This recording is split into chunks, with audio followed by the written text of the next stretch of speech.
अस्सलामुअलैकुम स्टूडेंट्स, आज हम जीके पढ़ेंगे। सबसे पहले आप अपनी बुक देख लिए, ठीक है। 7th क्लास की आपकी ये बुक है। चैप्टर स्टार्ट करने से पहले हम इसका कंटेंट ओपन करेंगे और देखेंगे आपका सिलेबस क्या क्या है। तो इसका कंटेंट ओपन कर लिया आप। पिछली बार हमने आपको सिलेबस मार्क करा दिया था और पिछली 2 वीडियोस में यानी पार्ट 5 जब हमने बनाया था तब भी बताया था, पार्ट 6 बनाया था तब भी बताया था। और हमारा जिसमें पार्ट 5 और पार्ट 6 कंप्लीट हम कर चुके हैं। हमारा लास्ट रह गया है पार्ट नंबर 7 जो कि आज हम करने जा रहे हैं, जो कि chapter number 28 to chapter number 32 ये हमें पढ़ना है। कितने चैप्टर है इसमें? 1 2 3 4 5, ये 5 चैप्टर करेंगे। उसके बाद हाफ ईयरली का सिलेबस हमारा कंप्लीट हो जाएगा। आज हमें क्या करना है, पार्ट नंबर 7 ये भी हम कंप्लीट कर देंगे। सिलेबस दिखाते हैं आपका। हमने पीए फर्स्ट का आपको बताया था syllabus, chapter number 1 to chapter number 17, जो कि आपने टेस्ट में दे दिया है, जिसका टेस्ट दे चुके हैं आप, यानी आपको ये नहीं पढ़ना है, इसलिए हमने यहाँ पर क्रॉस बनाया था। मतलब ये हाफ ईयरली एग्ज़ाम के लिए इसमें से कुछ नहीं आएगा, आपको इसमें से कोई तैयारी करने की ज़रूरत नहीं है। नेक्स्ट आते हैं हम हाफ ईयरली का सिलेबस देखते हैं। हाफ ईयरली का सिलेबस हमने बताया था चैप्टर नंबर 18 यानी एब्रीविएशंस जो हैं, चैप्टर नंबर 18 से चैप्टर नंबर यहाँ पर 27 और यहाँ पर 32, चैप्टर नंबर 32 तक, यानी चैप्टर नंबर 18 से लेकर चैप्टर नंबर 32 तक। कहाँ से कहाँ तक? चैप्टर नंबर 18 से चैप्टर नंबर 32 तक हमें टोटल पढ़ना है। किसके लिए? हाफ ईयरली एग्ज़ाम के लिए। फिर इसे हमने 3 पार्ट में डिवाइड करा था। चैप्टर नंबर 18 से चैप्टर नंबर 22 तक हमने कहा था ये पार्ट 5 में कर लेंगे हम। फिर हमने पार्ट 5 कंप्लीट करने के बाद चैप्टर नंबर 23 से चैप्टर नंबर 26 तक पार्ट 6 में करा था, ठीक है। आपको ये नज़र आ रहा होगा कब करा था हमने, ये पार्ट 6 में करा था। उसके बाद फिर यहाँ से आज जो हम पढ़ने जा रहे हैं लास्ट पार्ट हमारा पार्ट नंबर 7 में चैप्टर नंबर 28 से चैप्टर नंबर 32 तक, ठीक है। यानी ये 5 चैप्टर हमारे इसमें आ रहे हैं। तो आपको ये टोटल चैप्टर नंबर 18 से चैप्टर नंबर 32 तक आपको ये पढ़ना है हाफ ईयरली एग्ज़ाम के लिए। जो पीए फर्स्ट का सिलेबस है उसमें से कुछ नहीं पढ़ना है, ठीक है, क्योंकि इसका तो आप टेस्ट दे चुके हैं चैप्टर नंबर 1 से 17 तक। तो ये आपको इसे तैयार नहीं करना है, सिर्फ और सिर्फ 18 से चैप्टर नंबर 32 तक। उसके बाद ये फॉर्मेटिव असेसमेंट है, तो ये तो आप अपने आप कर ही लीजिएगा, क्योंकि यही सारी चीज़ें जो हम इन चैप्टर में पढ़ाएंगे वही सारी चीज़ें इसमें होती हैं, ठीक है। तो स्टार्ट करते हैं हम चैप्टर नंबर 28 से, पेज नंबर 34 ओपन कर लिए। पेज नंबर 34, पेज नंबर 34,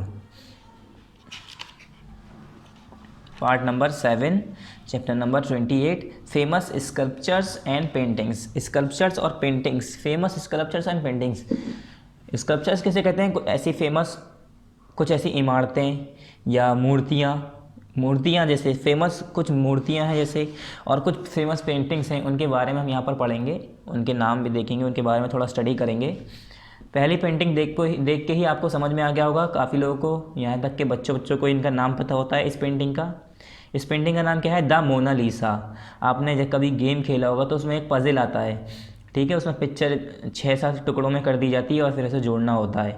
तो उसमें भी मोनालिसा की पेंटिंग आती है उसमें जोड़ने के लिए, ठीक है, आपने देखा होगा। The Mona Lisa is the most famous painting in the world. ये पूरे दुनिया में सबसे फेमस, बहुत ज़्यादा फेमस पेंटिंग है पूरी दुनिया में। वर्ल्ड लियोनार्डो दा विंसी, बनाई किसने थी ये? लियोनार्डो दा विंसी, जो फेमस इटालियन पेंटर थे। कहाँ के थे? इटली के थे, ठीक है। इटली के रहने वाले को इटालियन कहेंगे, इंडिया के रहने वाले को इंडियन, इसी तरह से इटली के इटालियन। तो इटालियन पेंटर थे ये, और इनका नाम क्या था? मतलब है, इनका नाम तो अब भी है, Leonardo da Vinci. Leonardo da Vinci ने मोनालिसा जो थी उनका ये पेंटिंग बनाई थी, और ये बहुत ज़्यादा फेमस पेंटिंग है पूरी दुनिया में।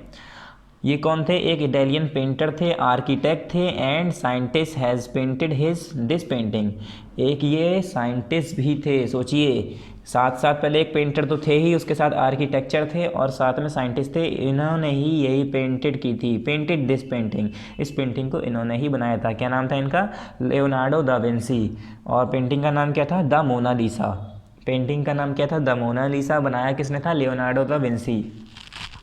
ये एक साइंटिस्ट, आर्किटेक्ट भी थे साथ साथ, पेंटर होने के साथ, ठीक है। फिर आपने ये स्टेचू देखा होगा, ठीक है, ये स्टेचू बहुत पहले आपने देखा होगा। This is the statue of liberty. इसे स्टेचू ऑफ लिबर्टी कहते हैं, ठीक है। स्टेचू ऑफ लिबर्टी के नाम से जाना जाता है। कहाँ पर बना हुआ है ये? It is in New York. ये न्यूयॉर्क में बनाया हुआ है। कहाँ पर? न्यूयॉर्क में बना हुआ है। It was a gift from the French to the American in 1884। और ये अमेरिका को किसकी तरफ से गिफ्ट मिला था? फ्रेंच की तरफ से, फ्रांस की तरफ से। मतलब ये फ्रांस वालों ने बनवाया था अमेरिका के अंदर। तो फ्रांस की तरफ से, फ्रांस की तरफ से, फ्रेंच की तरफ से अमेरिका के लिए ये एक गिफ्ट था। कब? 1884 में। क्या नाम है इसका? ये कहाँ पर है? न्यूयॉर्क में। कम से कम हमें इतना तो पता होना चाहिए कि ये मूर्ति, अगर आपसे कोई पूछे फ़ोटो दिखाकर कि इस मूर्ति का नाम क्या है, ठीक है, इस स्कल्पचर्स का नाम क्या है और ये कहाँ पर है, तो इतना तो हम बता सकें देखकर कि ये स्टैचू ऑफ लिबर्टी है और न्यूयॉर्क में है।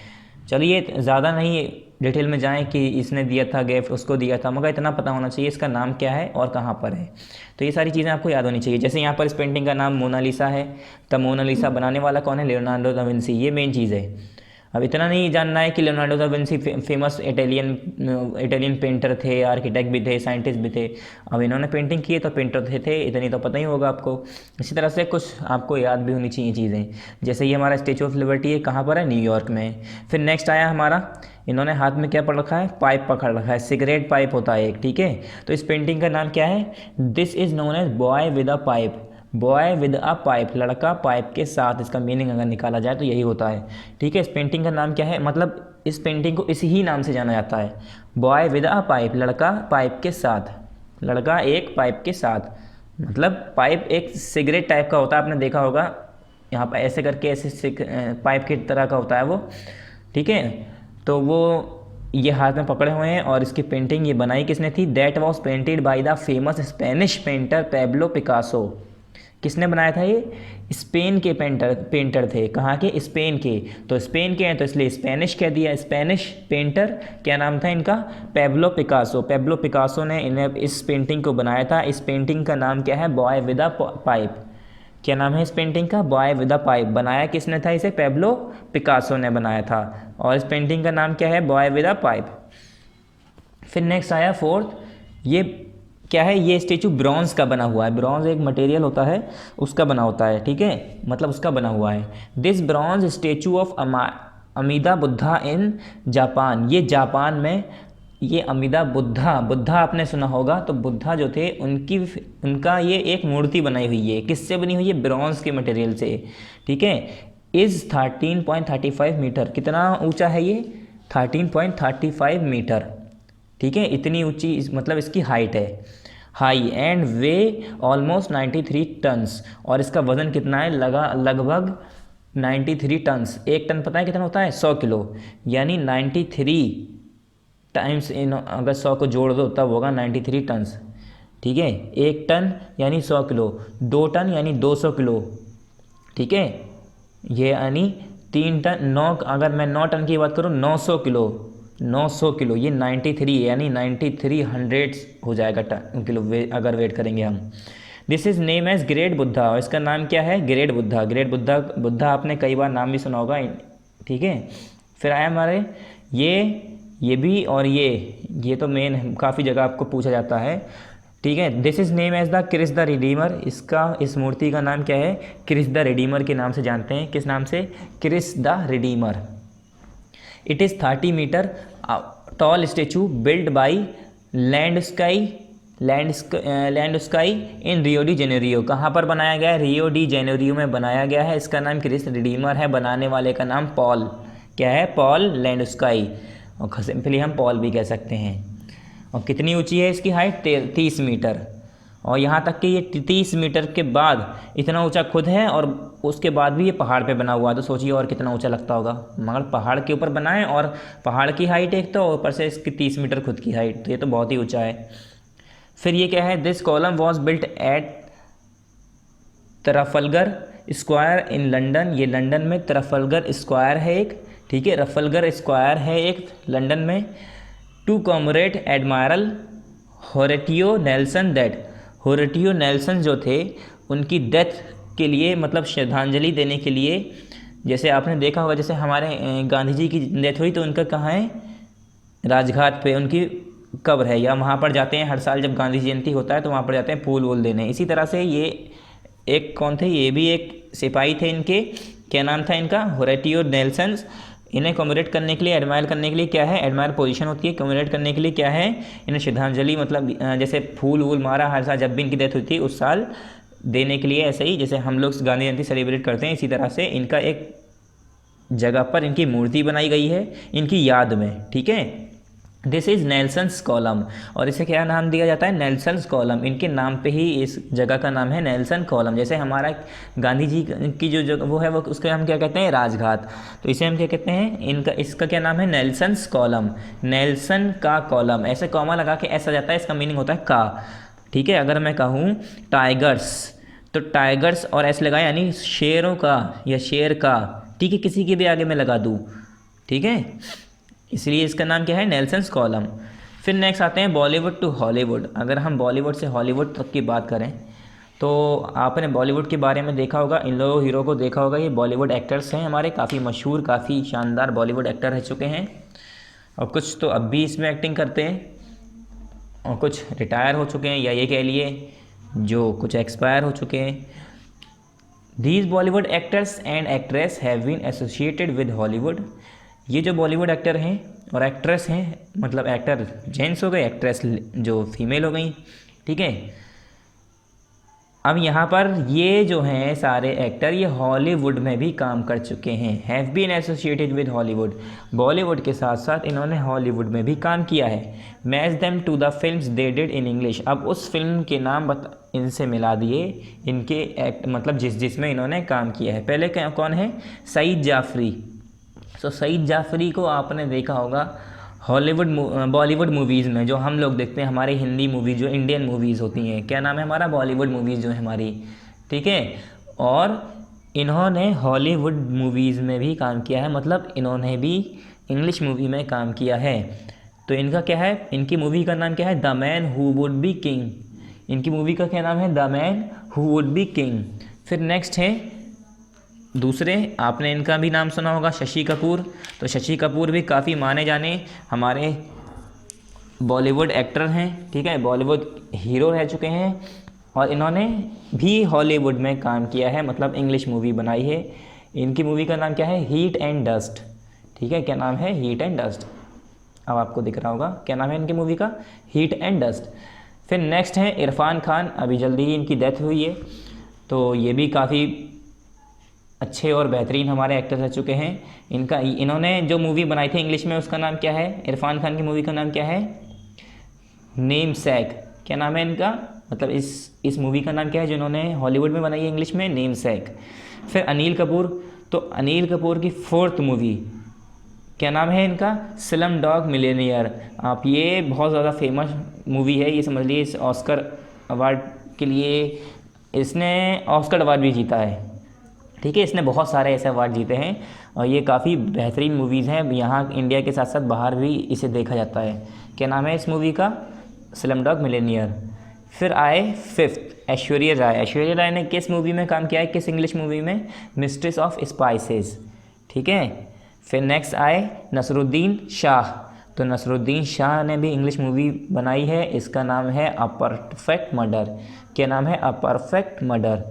फिर 7th है अमरीश पुरी। तो अमरीश पुरी हम लोगों ने इन सबको किस में देखा है, सबको हमने यही देखा है कि तो हिंदी मूवीज़ बनाते हैं हमारे इंडिया के अंदर, मगर इन लोगों ने इंग्लिश मूवीज़ बनाई है। अमरीश पुरी ने कौन सी बनाई है, 7th। तो ये हैं हमारे Indiana Jones and the Temple of Doom. क्या नाम है, एक minute, Indiana Jones and the Temple of Doom किसने बनाई है, अमरीश पुरी ने। फिर next I 8th Mallika Sherawat. Mallika Sherawat ने कौन सी मूवी बनाई है, यहाँ पर है द मिथ।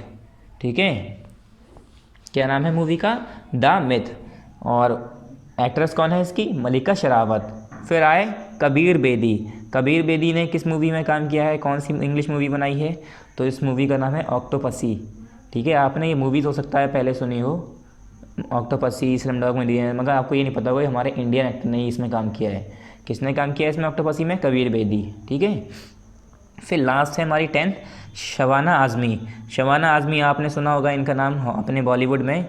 तो इन्होंने हॉलीवुड मूवीज़ कौन सी बनाई है, सिटी ऑफ जॉय। क्या नाम है इस मूवी का, सिटी ऑफ जॉय। ठीक है, ये सारे एक्टर्स हमारे बॉलीवुड के साथ साथ हॉलीवुड हीरोज़ भी एक्ट्रेस रह चुके हैं, और उन सब के एक एक आपके मूवी का यहाँ पर सारे नाम बताए हैं। फिर नेक्स्ट है पेज नंबर 36, डिफाइंग ऑड्स। अब ये क्या है? ये कुछ ऐसे लोग हैं जिनके साथ ऐसे ऐसे परेशानियां हुई, ऐसी ऐसी बीमारियां, ये ऐसे ऐसे हादसे हुए, जिसके बावजूद इन्होंने उस सब परेशानियों को, उन और थिंग्स को हराया और उसके बाद अपना नाम कमाया, और आज दुनिया भर में इनका इतना नाम है कि हम इनके बारे में पढ़ने जा रहे हैं। Meet these true champions who overcome and conquer their handicaps to achieve greatness. इन चैम्पियंस से मिलिए जिन्होंने ओवरकम किया, मतलब हराया उन सारी हैंडीकैप्स को, मतलब कोई हैंडीकैप्स है, कोई जो है पैरालाइज है, किसी का दिमाग मेंटली डिस्टर्ब है, किसी की आंखें कमज़ोर है, कोई अंधे हैं, किसी की आँख ही नहीं है, ऐसे ऐसे ये लोग हैं, ऐसे चैम्पियन हैं जिन्होंने इसके बावजूद इन सब चीज़ों को हटाया, ओवरकम किया, इसे हराया और अपना नाम कमाया। Identified and right their names by reading descriptions. इनके बारे में ये कह रहे हैं लिखा हुआ है, और यहाँ साथ में आपको पिक्चर्स भी दी हुई हैं, तो इनके बारे में देखिए क्या लिखा हुआ है, उसे पढ़िए और समझिए हम किसके बारे में बात कर रहे हैं। फर्स्ट शक्ल देख के आपको समझ में आ गया होगा, देखने से ही आपको ये पैरालाइज लग रही है, इनकी बॉडी पैरालाइज थी, ठीक है। और ये बहुत बड़े साइंटिस्ट रह चुके हैं। इनका नाम क्या है? Stephen Hawking. He is one the greatest scientist of all times and writer of the book A Brief History of Time. ये एक बहुत बड़े, पूरे अब तक के मतलब सबसे बड़े नामी गिरामी साइंटिस्ट रह चुके हैं, ठीक है। And writer of the book A Brief History of time, और इन्होंने एक बुक लिखी है अ ब्रीफ हिस्ट्री ऑफ टाइम, उसके राइटर भी रह चुके हैं ये, मतलब इन्होंने लिखी है तो ऑफकोर्स यही राइटर होंगे। He suffers from a progressive and incurable motor neuron disease. इन्हें एक बीमारी थी, ठीक है, जो कि मोटर न्यूरॉन मतलब नस से जुड़ी हुई बीमारी होती है, नस में बीमारी होती है। That confine him to a wheelchair, जिसकी वजह से, जिस बीमारी की वजह से ये कहाँ पर पहुँच गए? व्हील चेयर पर पहुँच गए। इनकी ऐसी हालत कर दी इस बीमारी ने कि ये व्हील चेयर पर आके गिरे, और ये बहुत बड़े, उसके बावजूद ये इतने बड़े साइंटिस्ट बने और इनका काफ़ी नाम है। और इन्होंने एक बुक भी लिखी जिसका नाम अ ब्रीफ हिस्ट्री ऑफ टाइम। काफ़ी जगह कॉम्पिटिशन में पूछ लेता है कि अ ब्रीफ हिस्ट्री ऑफ टाइम किसने लिखी, तो आपको याद होना चाहिए स्टीफन हॉकिंग ने लिखी, ठीक है।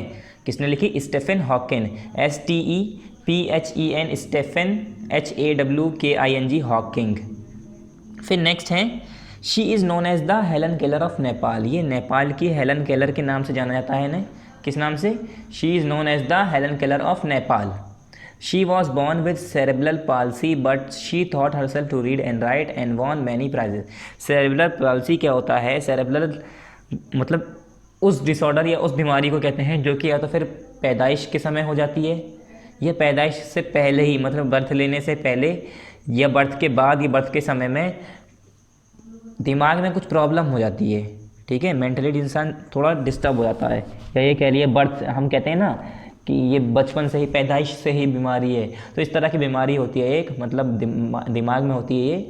But she thought herself to read and write and won many prizes. उसके बावजूद, इनका दिमाग कमज़ोर होने के बावजूद, ये बीमारी होने के बावजूद इन्होंने क्या किया? अपने आप को पढ़ाया लिखाया, मतलब पूरी मेहनत की, जद्दोजहद की, और मेहनत करने के बावजूद इनका इतना नाम है कि इन्होंने काफ़ी प्राइजेस भी जीते, ठीक है। इनका नाम क्या है? झमन घिमरी। वैसे तो यहाँ पर अजीब सी स्पेलिंग लिखी है, अब हम लोग तो इसे यही प्रोनाउंस करेंगे कि झमन घिमरी, ठीक है। GHIMIRRE, ठीक है। JHAMAN। ये क्या है? लेडी है। ये देख के शक्ल में पहचानिएगा कि फीमेल है, ठीक है। मेल नहीं है, ये फीमेल है, शी है यहाँ पर। She is a Helen Keller of Nepal.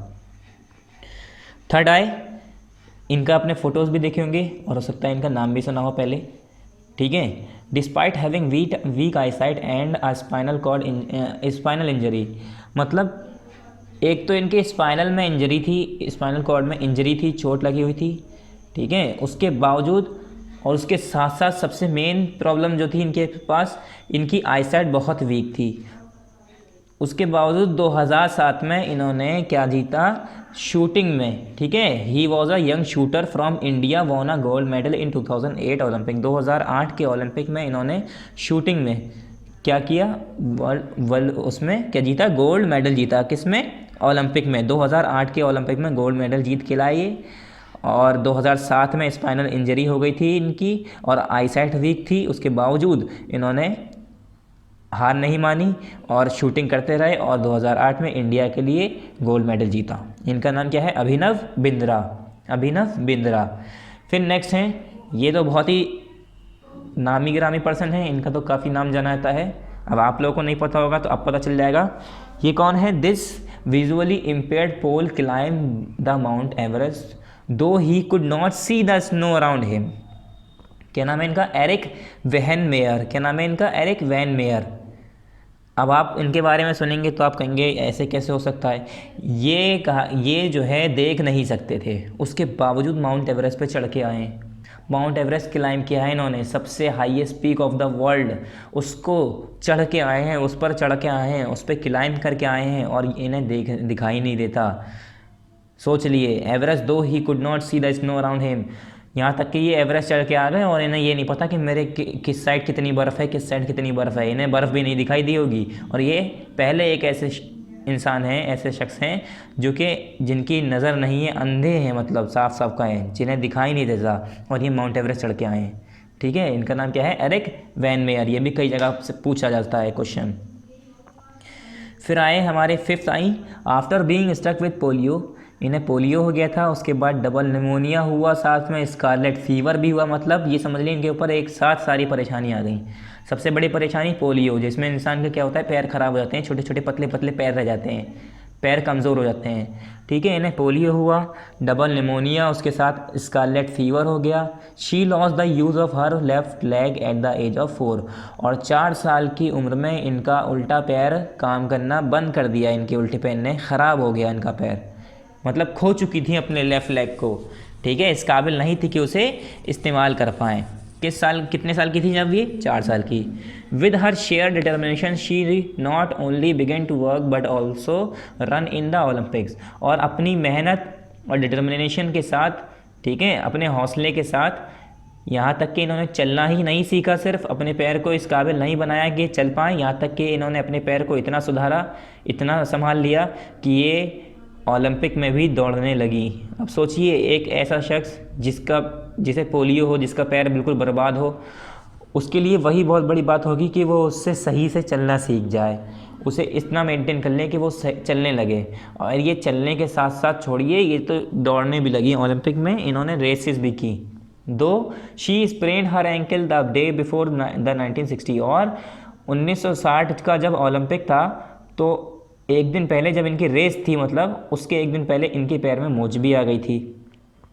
And yet went on to win 3 gold medal for USA। उसके बावजूद, एक दिन पहले मोच आने के बावजूद ये दौड़ी और USA के लिए 1960 के ओलंपिक में 3 गोल्ड मेडल जीत के लाई।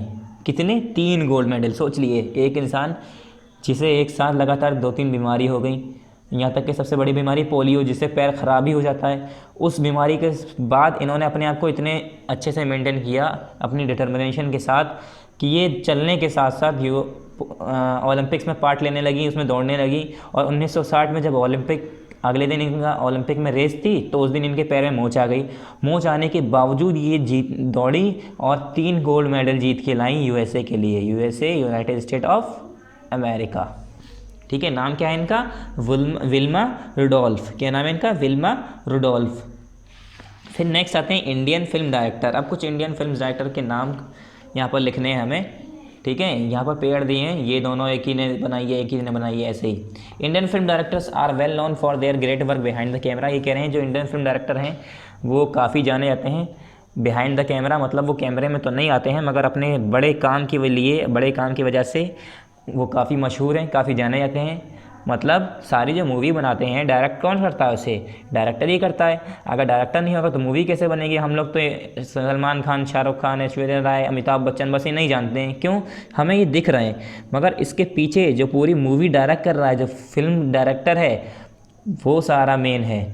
वही तो बताएगा कैसे मूवी बनेगी। ठीक है, वही तो डायरेक्ट करेगा। अगर वो नहीं होगा तो ये एक्टर्स क्या कर पाएंगे? एक्टर्स तो बस एज आ एक्टिंग करने आते हैं। मैं ये नहीं कह रहा एक्टर्स का कोई बड़ा काम नहीं है, मगर डायरेक्टर ही होता है जो बिहाइंड द कैमरा, कैमरे के पीछे, जिसका बहुत बड़ा हाथ होता है मूवी के अंदर। Look at these film poster and right the name of film director who have directed. अब ये कह रहे हैं ये फिल्म के पोस्टर्स देखिए और उन डायरेक्टर्स के नाम लिखिए जिन डायरेक्टर्स ने ये मूवी डायरेक्ट की हो। पहली है दिलवाले दुल्हनिया ले जाएंगे, आपने ये भी देखी होगी, और जब तक है जान, दोनों ही शाहरुख खान की मूवी है। और ये एक ही मतलब ये दो मूवीज़ एक डायरेक्टर ने बनाई है। क्या नाम है इस डायरेक्टर का? यश चोपड़ा। यश चोपड़ा जो हैं वो इस मूवी के डायरेक्टर हैं। कौन सी मूवी के? दिलवाले दुल्हनिया ले जाएंगे और जब तक है जान। कौन है इसके डायरेक्टर? यश चोपड़ा। फिर नेक्स्ट आए कभी खुशी कभी गम और अग्निपथ। तो अग्निपथ और कभी खुशी कभी गम दोनों ही जो मूवी हैं ये किसने बनाई है? करण जौहर ने। क्या नाम है इनका? करण जौहर। आपने इनकी शक्ल भी देखी होगी, हो सकता है, नाम तो पता ही होगा। यश चोपड़ा भी आपने नाम सुना होगा पहले। और ये कभी खुशी कभी गम और अग्निपथ मूवीज़ तो देखी होंगी कम से कम। तो जब मूवी स्टार्ट होती है तो वहाँ पर लिखा आता है director name, producer name, actor, actress, ठीक है, साइड एक्टर्स, ऐसे ऐसे सबके नाम आते हैं किस किस ने उसमें एक्टिंग की है। यहाँ पर ऐसे ही करण जौहर के कौन है इसके डायरेक्टर हैं इन दोनों मूवीज़ के। फिर नेक्स्ट मूवी है खुशबू और माचिस। तो खुशबू और माचिस जो मूवी है उसके डायरेक्टर का क्या नाम है? गुलजार। ये भी आपने सुना होगा, हो ही नहीं सकता क्योंकि इनका नाम तो नॉर्मली आता रहता है। फिर शोले मूवी और दीवार, ये मूवीज़ तो आपने देखी होगी चाहे इनके डायरेक्टर का नाम सुना हो चाहे नहीं। क्या नाम है डायरेक्टर का? रमेश सिप्पी। दोनों मूवी इन्होंने ही डायरेक्ट की हैं। किसने? रमेश सिप्पी। उसके बाद नेक्स्ट मूवी कोई मिल गया और क्रिश। तो कोई मिल गया और क्रिश आपको पता होना चाहिए, ये ऋतिक रोशन के जो फादर हैं, जो पापा हैं, जो डैडी हैं उनके, जो ठीक है जो पिताजी हैं उनके, उन्होंने ही इससे डायरेक्ट की है इस मूवी को।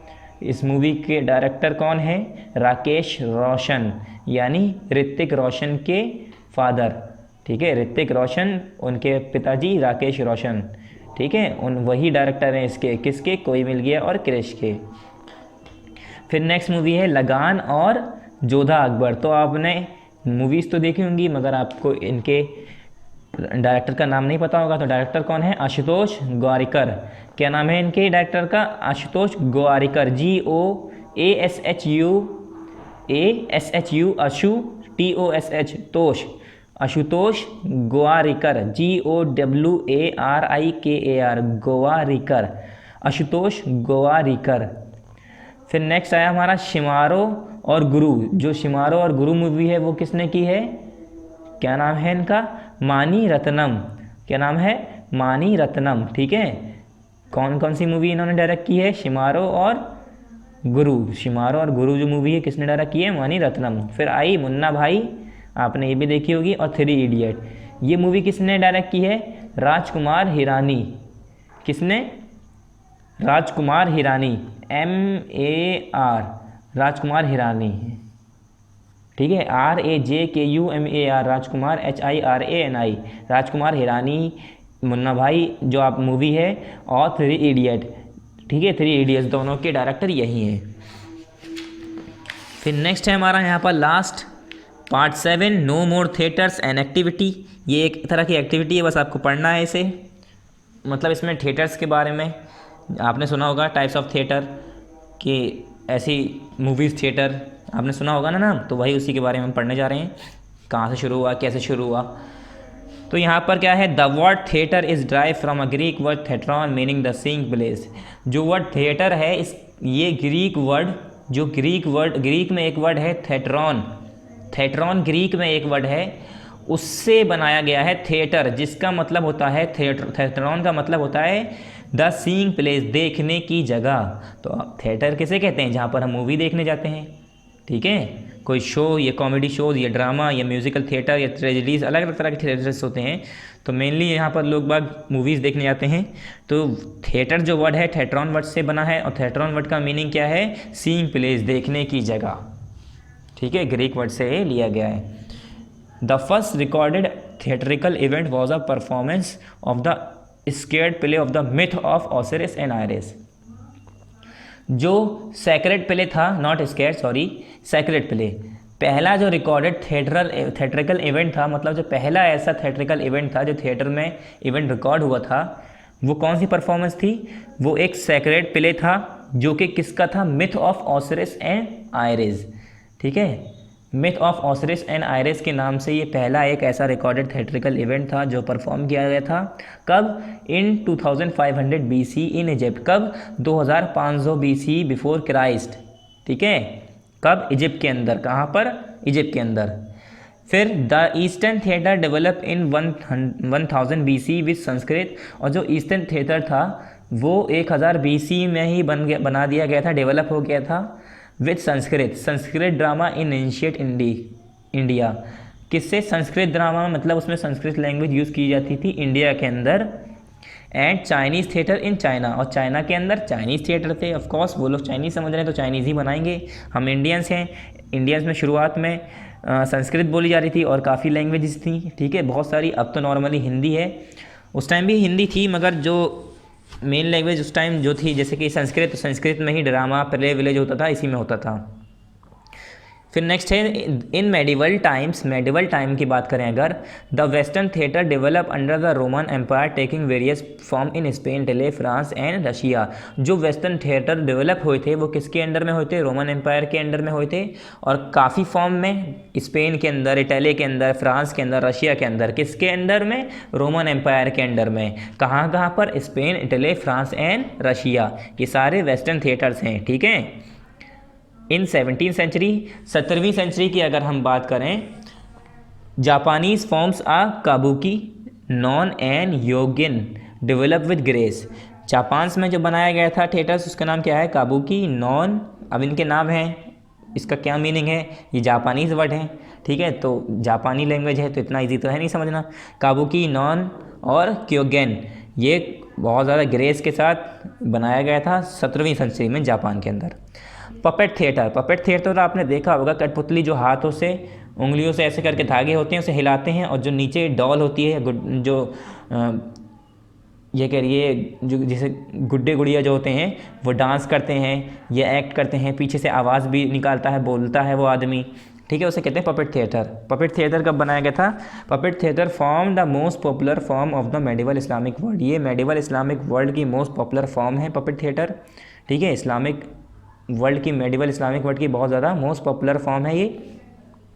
ताज़िया were live passion plays where actors enact episodes from the Muslim history. और जो ताज़िया होता है, ताज़िया, ठीक है, वो एक लाइव पैशन प्ले है, लाइव चलता है, जहाँ पर एक्टर क्या करते हैं? मुस्लिम हिस्ट्री के एपिसोड्स एक्ट करते हैं। मुस्लिम जो हमारे इस्लामिक हिस्ट्रीज़ हैं उसमें वैसे हिस्ट्रीज़ को प्ले करते हैं, उसकी एक्टिंग करते हैं। फिर नेक्स्ट आया डायरेक्टर्स, प्ले राइटर एंड, मतलब director, play writer and actors are the most recognisable figures of theatre. हम सभी को पता है थिएटर में जो सबसे ज़्यादा मेन काम होता है रिकॉग्नाइजेबल, जिसे याद रखा जाता है, जो मेन पर्सन्स होते हैं कौन कौन होते हैं? एक तो डायरेक्टर, प्ले राइटर और एक्टर, जिन्हें हर कोई जानता है। However a productions team comprising set designer, उसके साथ साथ बहुत सारे लोग होते हैं, जैसे कि एक प्रोडक्शन टीम, उसमें क्या क्या आता है? Set designer, lighting designer, costume designer, sound recorder, stage manager और props master, fight director, video designer is also an integral part of theatre. ये सभी इंटीग्रल पार्ट हैं थिएटर के, मतलब इनके बिना हम नहीं कर सकते। अब कॉस्ट्यूम डिज़ाइनर, कोई कॉस्ट्यूम डिज़ाइन करता है कि आपकी ड्रेस ये होगी, आपकी ड्रेस ये होगी। साउंड रिकॉर्डर होगा, ठीक है, रिकॉर्डर जो साउंड रिकॉर्ड करने वाला होगा। स्टेज मैनेज करने वाला कि स्टेज हमारा ऐसा दिखना चाहिए, हमारा स्टेज ऐसा डिज़ाइन करा जाएगा, या कैसे फाइट सीन्स होंगे, ठीक है, या वीडियो कैसे डिज़ाइन की जाएगी। ये सारी चीज़ें, मतलब ये सारे जो लोग होते हैं ये भी बहुत ज़्यादा मोस्ट इम्पॉर्टेंट पार्ट है, मोस्ट इम्पॉर्टेंट पर्सन्स हैं थिएटर के अंदर। अब टाइप्स ऑफ थिएटर, कितने तरह के थिएटर्स होते हैं, तो यहाँ पर कुछ नाम दिए हैं। पहला है कॉमेडी, फिर है ड्रामा, फिर है म्यूजिकल थिएटर, उसके बाद है ट्रेजेडीज़। कॉमेडीज़ में क्या है? Comedies are the theatre production that use humour as vehicle to tell a story. इसमें क्या है? Humour as a vehicle, as a साधन के तौर पर, मतलब जिसके ज़रिए हम जो एक्टिंग करने जा रहे हैं उसमें ह्यूमर, मतलब ह्यूमर कहते हैं हंसाने के लिए ऐसे कुछ शब्दों का इस्तेमाल करना। जैसे आपने कॉमेडी शोज़ देखे हुए, कॉमेडी शोज़ में क्या होता है? मेनली हम ऐसे वर्ड यूज़ करते हैं, ऐसे डायलॉग, ऐसी एक्टिंग जिससे सामने वाली पब्लिक को हंसी आ जाए, तो उसे क्या कहते हैं? ह्यूमर। ठीक है, humour as a vehicle use किया जाता है स्टोरी को बताने के लिए, जिससे कॉमेडी शोज़ होता है ये लोग बाग को इन्जॉय करने के लिए। वैसे इन्जॉय तो सभी में करते हैं इंसान, मगर इसमें क्या है स्पेशली फॉर लाफ, हंसाने के लिए लोगों को, ठीक है। फिर आया drama. Drama means to do. Drama का मतलब होता है करके दिखाना, करके दिखाना। In drama written text is improvise to tell the story in a simple way. जो लिखा हुआ टेक्स्ट होता है वो इम्प्रोवाइज एक्ट करा जाता है, उसकी एक्टिंग की जाती है। टू टेल अ स्टोरी मतलब स्टोरी को एक्ट करके बताया जाता है, पूरी परफॉर्मेंस दी जाती है उसमें, आसान वे में, सिंपल वे में समझाने के लिए, उसे हम क्या कहते हैं, ड्रामा। ड्रामा का मतलब ही यही होता है एक्टिंग करना। फिर आया म्यूज़िकल थिएटर। म्यूज़िकल थिएटर में क्या होता है, म्यूज़िकल थिएटर में क्या होता है, combines music, songs, dance routines and dialogues. इसमें म्यूज़िक्स होते हैं, सॉन्ग्स होते हैं, डांस रूटीन्स होते हैं और इसमें डायलॉग्स होते हैं। मतलब अगर कोई थिएटर में कोई एक्ट चल रहा है जिसमें म्यूज़िक है, सॉन्ग है और डांस के रूटीन्स हैं, उसमें अलग अलग डांस आ रहे हैं और कुछ डायलॉग्स बोले जा रहे हैं, तो उसे हम क्या कहेंगे, उस थिएटर को म्यूज़िकल थिएटर हो गया हमारा। वो कौन सा थिएटर हो गया हमारा, वो म्यूज़िकल थिएटर। उसके बाद आया हमारा tragedies. Tragedies are the plays which use emotions as vehicle. Tragedies वो प्लेज होते हैं, ऐसे प्ले होते हैं, ठीक है, जिसमें जो है इमोशंस को यूज़ करके एक्टिंग की जाती है। तो यहाँ पर हमारा हाफ ईयरली कोर्स कंप्लीट हो गया है।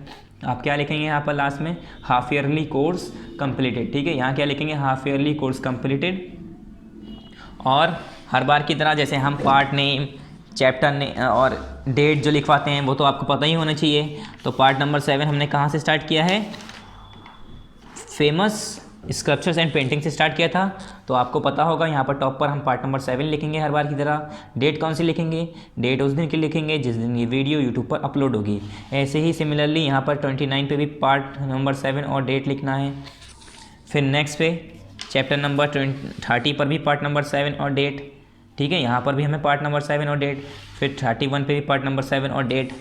फिर नेक्स्ट हमारी जो लास्ट है चैप्टर नंबर 32 पार्ट नंबर 7 यहाँ पर भी लिखिएगा और डेट यहाँ पर लिखिएगा। ये हमारा फॉर्मेटिव असेसमेंट है। तो ये सारे क्वेश्चन पीछे आपने पढ़े होंगे। Name the phobia for the fair of stranger. तो ये कौन सा फोबिया होता है जिसमें अजनबियों से डर लगता है, या कौन सा एब्रीविएशन हमने यूज़ किया था यूनाइटेड स्टेट नेशन के लिए, एब्रीविएशन कहते हैं short form. One who is present everywhere, वो जो हर जगह मौजूद हो। तो ये सारी चीज़ें हमने पीछे चैप्टर में पढ़ा है, उस चैप्टर में से आप ढूंढ के इसे कर लिएगा, ठीक है। और हमारा कोर्स का जो लास्ट चैप्टर था वो ये था, ठीक है। हाफ ईयरली कोर्स कंप्लीटेड यहाँ पर लिख लिए। और आपको मैं सिलेबस रिवाइज करा देता हूँ एक बार, सिलेबस में कोई गलती नहीं होनी चाहिए। सिलेबस में हमारा हाफ ईयरली में एग्जाम में क्या आ रहा है आपका, चैप्टर नंबर 18 से एब्रीविएशन से, ठीक है। एब्रीविएशन से हमारा चैप्टर नंबर पूरा आना 18, 19, 20, 21, 22, 23, 24, 25, 26, 27। और उसके बाद यहाँ पर 28, 29, 30, 31, 32 ये हमारे चैप्टर्स आ रहे हैं इसके अंदर, ठीक है। किस में आ रहे हैं हमारे हाफ ईयरली एग्जाम में। और हमने इसे 3 पार्ट में पढ़ा है। पहला पार्ट हमारा पार्ट 5 में पढ़ा, इसमें हमने चैप्टर नंबर 18, 19, 20, 21, 22 पढ़े थे। फिर हमने पार्ट 6 नेक्स्ट वीडियो में पढ़ा। पार्ट 6 में हमने कौन कौन से चैप्टर पढ़े, चैप्टर नंबर 23, 24, 25, 26, 27 ये हमने चैप्टर पढ़े। उसके बाद आज जो हमने पढ़ा है पार्ट नंबर 7 में पढ़ा है, इसमें कौन कौन से चैप्टर पढ़े हैं हमने, चैप्टर नंबर 28, 29, 30, 31, 32। और फॉर्मेटिव असेसमेंट ये अपने आप कर लिएगा दोनों, ठीक है। फॉर्मेटिव असेसमेंट कर लिएगा, ये मत करिएगा समेटिव। समेटिव में क्योंकि हमारा ये पूरा पीछे का भी आ जाएगा, तो आपको क्या करना है, सिर्फ ये वाला कर लिएगा, फॉर्मेटिव असेसमेंट 2 वाला, ठीक है। इसमें यूनिट 3 और यूनिट 4 जो हमने पढ़ाया है सिर्फ यही होगा इसमें। अगर ये वाला करने लगेंगे तो इसमें तो यूनिट 1 भी आ जाएगा, जो कि हमें करना नहीं है क्योंकि अब ये मैं कर चुके हैं, तो इसे मत करिएगा, ठीक है। इसे मत करिए, ये वाला कर लीजिएगा, इससे आपको पता चल जाएगा किस तरह के क्वेश्चन आते हैं। सो यहाँ पर हमारा चैप्टर कंप्लीट हो गया, हाफ ईयरली का सिलेबस भी कंप्लीट हो गया। अब आपको बस याद करना है, इसे अपने बुक में करना है और हाथ की हाथ तैयार करना है, डिले नहीं करना है, क्योंकि टाइम एक दिन पहले तो इतना चैप्टर 10-15 चैप्टर हैं तो वो आपको याद नहीं हो पाएंगे। तो इसे आप जितना हो सके उतनी जल्दी इसे तैयार कर लिए। नेक्स्ट टाइम नेक्स्ट चैप्टर पढ़ेंगे। थैंक यू, अस्सलाम वालेकुम।